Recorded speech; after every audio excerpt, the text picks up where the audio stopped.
ओम शांति।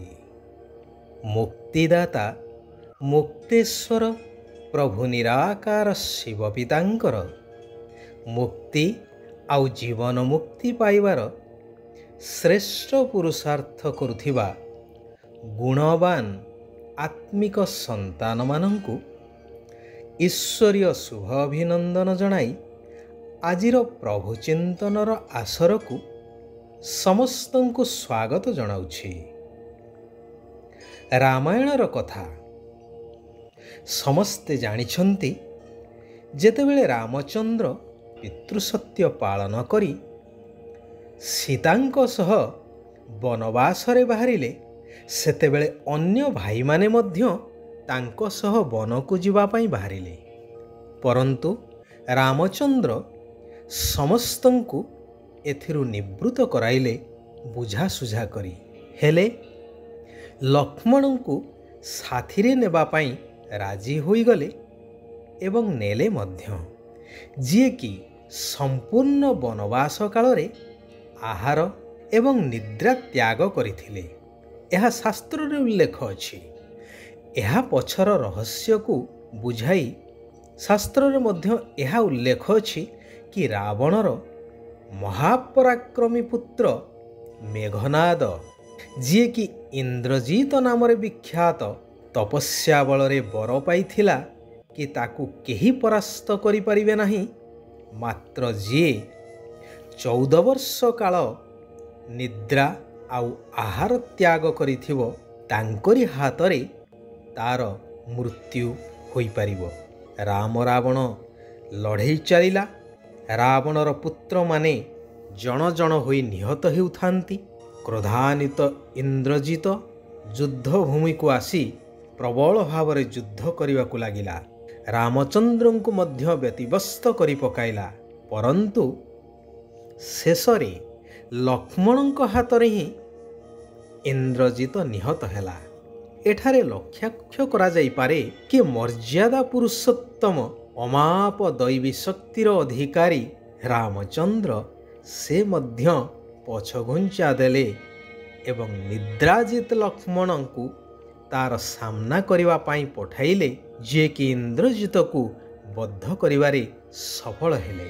सेथिपाई उचित अर्थरे कहा जाइछि कि किछि महान कार्य करिवा पाई हेले किछि त्याग मध्य करिवा को पड़िथाए। लक्ष्मण निद्रा त्याग करी निरोला रात्रिर अंधकार भितरे आसुरी शक्ति उपरे विजय प्राप्त करिवा पाई मर्यादा पुरुषोत्तमंकर सेवा करी तांको ठारु दैवी शक्ति प्राप्त करुथिले, जहा शेषरे तांको सफलता आनी देइथिला। वर्तमान एई कल्याणकारी पुरुषोत्तम संगम जुगरे स्वयं सर्वशक्तिवान निराकार परमात्मा मध्य कहउछन्ति कि मधुर आत्मिक संतान माने निद्रा उपरे विजयी हुओ, रात्रि उजागर रही ज्ञानर चिंतन मंथन कर, कारण एहाठारु निरोला समय आउ कौनसी समय होई परिबो नाही। बुद्धि को एकाग्र करिवार यह सर्वोत्कृष्ट समय अटे। तेणु उजागर रहिबा सहित शिव बाबांक स्मृति रे रुह, तेबे जाई पांच विकार रूपी माया उपरे विजयी होई सदा खुशी रे रही पारिबो। खुशीर पारा बा निशा सर्वदा रही पारिबो। भगवान कहउछन्ति एई स्थूल दुनिया रे अनेक छुट्टी दिवस मना जाई सरकारी बा बेसरकारी स्तर रे एहार लाभ उठेई थांती। जेपरिक प्रत्येक सप्ताह रे गोटिए दिन निश्चय छुट्टी दिवस रखा जाई थाए शरीर को विश्राम देवा पाई, परंतु एही ज्ञान मार्ग रे तुम मानंकु गोटिए सेकेंड मध्य छुट्टी नेबा अनुचित, जेहेतु एई संगम जुगर प्रत्येक सेकेंड बहुमूल्यवान। ଏହି ସ୍ୱଳ୍ପ ସମୟ ସୀମା ବିଶିଷ୍ଟ ସଙ୍ଗମ ଯୁଗରେ ସାରା କଳ୍ପର ଅର୍ଥାତ୍ ଜନ୍ମ ଜନ୍ମାନ୍ତରର ବିକର୍ମ ବା ପାପର ବୋଝ ସମାପ୍ତ ହୋଇଥାଏ। ତେଣୁ ଏହି ସଙ୍ଗମ ଯୁଗର ପ୍ରତ୍ୟେକ ସେକେଣ୍ଡ ବର୍ଷ ବର୍ଷ ସହିତ ସମାନ ଅଟେ। ଏଥିରେ ପ୍ରତି ନିଶ୍ୱାସରେ ଶିବ ବାବାଙ୍କୁ ୟାଦ କରିବାକୁ ହେବ ବା ମନେ ପକାଇବାକୁ ହେବ। ଶିବ ପିତାଙ୍କର ଶ୍ରୀମତ ଅନୁସାରେ ରାତିଦିନ ଆତ୍ମିକ ସେବାରେ ଲାଗି ରହିବା ଦରକାର। ଆଜ୍ଞାକାରୀ ବିଶ୍ୱସ୍ତ ହୋଇ ଶିବ ପିତାଙ୍କର ୟାଦ ଦ୍ୱାରା ବା ସ୍ମୃତି ଦ୍ୱାରା ବିକର୍ମକୁ ବିନାଶ କରି ସମ୍ମାନର ସହିତ ସିଧାସଳଖ ଆତ୍ମିକ ଘର ନିରାକାର ଦୁନିଆ ବା ବ୍ରହ୍ମଲୋକକୁ ଯିବାର ଅଛି। ଶେଷ ସମୟରେ ଧର୍ମରାଜଙ୍କର ଦଣ୍ଡରୁ ମୁକ୍ତ ହେବା ପାଇଁ ପୁରୁଷାର୍ଥ କରିବାକୁ ମଧ୍ୟ ପଡ଼ିବ। ଆତ୍ମା ଓ ଶରୀର ଉଭୟଙ୍କୁ କଞ୍ଚନ ଅର୍ଥାତ୍ ସୁନା ସଦୃଶ କରିବାର ସେବା କରିବା ଦରକାର ବା ପୁରୁଷାର୍ଥ କରିବା ଦରକାର। ସେଥିପାଇଁ ନିରାକାର ପିତା ତୁମ ନିରାକାର ଆତ୍ମାମାନଙ୍କୁ ମଧ୍ୟ ଗୋଟିଏ ସେକେଣ୍ଡର ଛୁଟି ଦେଉନାହାନ୍ତି। କହୁଛନ୍ତି ଚାଲିବା, ବୁଲିବା, କର୍ମ କରିବା ଆଦି ସମୟରେ ନିରନ୍ତର ମୋ ସ୍ମୃତିରେ ରହି ନିମିତ୍ତ ହୋଇ ସବୁକିଛି କରିଚାଲ। କେବେ ହେଲେ ଈଶ୍ୱରୀୟ ଆଜ୍ଞାର ଉଲ୍ଲଙ୍ଘନ କରି ନିଜର କଲ୍ୟାଣ କରିବା ଉଚିତ ନୁହେଁ। ଏହି ସର୍ବଶ୍ରେଷ୍ଠ ପାଠପଢ଼ା ସମୟରେ ଯାଞ୍ଚ କରିବା ଦରକାର କି ବୁଦ୍ଧି ଏଣେ ତେଣେ ଚାଲିଯାଉ ନାହିଁ ତ। କେବେ ବି ଏହି ସର୍ବୋଚ୍ଚ ପାଠପଢ଼ାକୁ ଛାଡ଼ିବା ଉଚିତ ନୁହେଁ।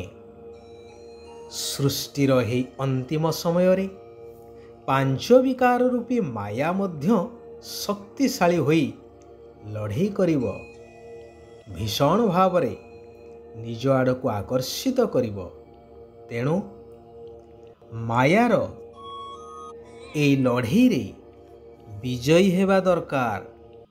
ଶିବ ବାବା କହୁଛନ୍ତି ବିଶ୍ୱର ସର୍ବ ଆତ୍ମାଙ୍କୁ ଶୁଭ ଭାବନା, ଶୁଭ କାମନାର ଆଞ୍ଜଳି ଦେଇଥିବା ବା ଆଞ୍ଜଳି ପ୍ରଦାନ କରୁଥିବା ସଚ୍ଚା ସେବାଧାରୀ ହୁଅ। ଏହା ହିଁ ସହଜ ଏବଂ ସର୍ବଶ୍ରେଷ୍ଠ ସେବା ଅଟେ। ଯେଉଁଠାରେ ରହି ମଧ୍ୟ ଏହି ସେବା କରିପାରିବ।